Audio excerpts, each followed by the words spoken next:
General Ajmer বুকের মধ্যে একগাদা time bomb লাগানো এবং উনি বললেন যে আমি একজন জিহাদি, আমি নিজেকে ব্লাস্ট করে দিব।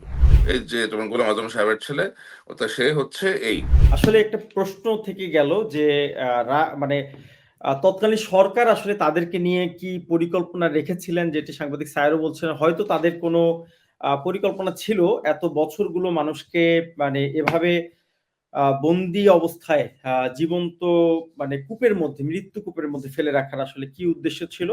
যেমন ভয়ানক ধরেন আমি দিক। আমি আমি আপনাকে একটা অ্যাজাম্পশন বলতে পারি। হ্যাঁ, আমি যেমন আপনাকে বললাম যে পলিটিক্যাল লেভারেজ নেওয়া, যদি কখনো এমন অবস্থা হতো যে জামাতের এগেনস্টে হয়তো তারা কোনো স্টেটমেন্ট দেওয়াতে এনাদেরকে ব্যবহার করে, অথবা যদি এক্সট্রিমিজমের কোনো কিছু হতো। আপনি একদিন দেখলেন যে হঠাৎ করে বাংলাদেশ একটা সিরিয়াস ক্রাইসিস হয়ে গেল, ওই ক্রাইসিসে জেনারেল আজমির বুকের মধ্যে একগাদা টাইম বোম লাগানো এবং উনি বললেন যে আমি একজন জিহাদি, আমি নিজেকে ব্লাস্ট করে দিব। এখন এটা তো তখন কি হবে?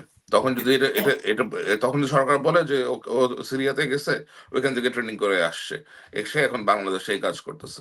আপনি তো এটা তো যাচাই করার কোনো সুযোগ নাই যে আমান সাহেব তখন কোথায় ছিলেন। আমান সাহেবের ওই ছবিটা তখন তারা পৃথিবীর কাছে গিয়ে পোর্ট্রে করে দিত যে দেখো, এই হচ্ছে জামাত ইসলামীর আমিরের ছেলে, এই যে তোমার গোলাম আজম সাহেবের ছেলে, তা সে হচ্ছে এই। অথবা ওই যে বেচারা আরমানের কিরকম করে পোর্ট্রে করে দিত যে বম কিছু একটা সেট আপ করে কোথাও দেখাইতো যে জঙ্গিদের সাথে গিয়ে সে গান ফেটে মরে গেছে। সাহেব অথবা ভাই, এই যে সাহেব আপনি এই কথাটা এখন বলেছেন, খুব ভালো করেছেন। আগে বললে কিন্তু ওরা আইডিয়া নিয়ে নিত। ওরা এত আমার কাছে আমি কিন্তু এইভাবে চিন্তা করিনি। আপনি যে কথাটা বললেন ডেঞ্জারাস আসলে, যে কুড হ্যাভ ডান ইট। অথবা এই যে মাইকেল আমার কাছে চাকমা, এখনো রহস্য যে আহ, why did they অথবা what did they achieve by doing this?